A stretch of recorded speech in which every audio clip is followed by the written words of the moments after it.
I started a social bocce league in Baltimore. We played bocce with about 15 to 20 people.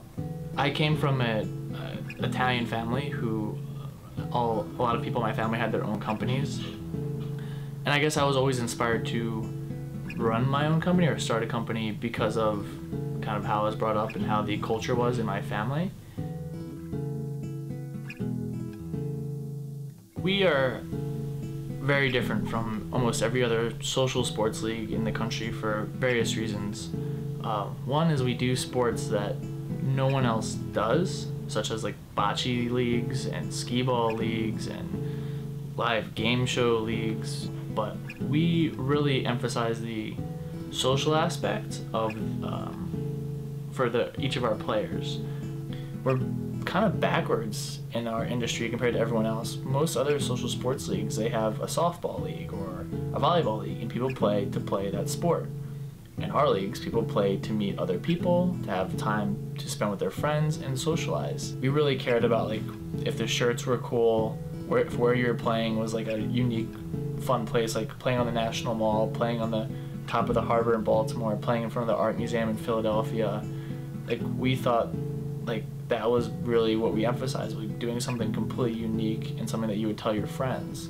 Right now we're in Washington, D.C., Baltimore, Philadelphia, New York City, Denver, Charleston, South Carolina, Seattle, and we will be in San Francisco shortly. I think, in 5 years from now, I think we'll probably, I would guess, hopefully we'll be in 25 cities doing anything from leagues to corporate events to charity events to all kinds of different stuff, and who knows, maybe some new sports I don't even know yet.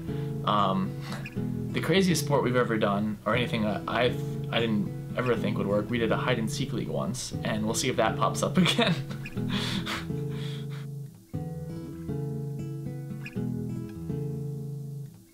We are a for-profit company, but because of the sports and the activities that we do, there are a lot of non-barrier events, and anyone can do them. It seems to really tie well with charity events and corporate events. For example, we did Bocce for Hunger this past April. We had a big corporate sponsor, and then we worked with a charity called Move for Hunger, and they're a pretty cool charity. They take people that move and all their non-perishable goods and donate them to food banks. We got a lot of people to come out for it, and we've done that event. We've done other similar events where we take our sports and our our contact lists and all of our resources, and we sort of put it all together, raise a lot of money for charity, and we also tie that back with, we have the connections with the bars to make the after party fun for everybody, because people really like to go to the event, but they really like to have something where they just can have a good time and socialize.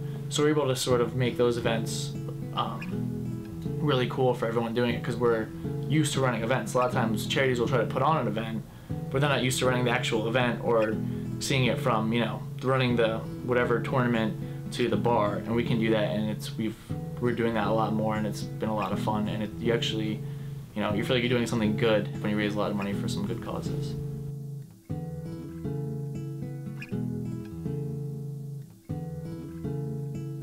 One of the things I would say about any other entrepreneurs or people that are doing their own businesses, you have to be okay with failing to get to your end goal.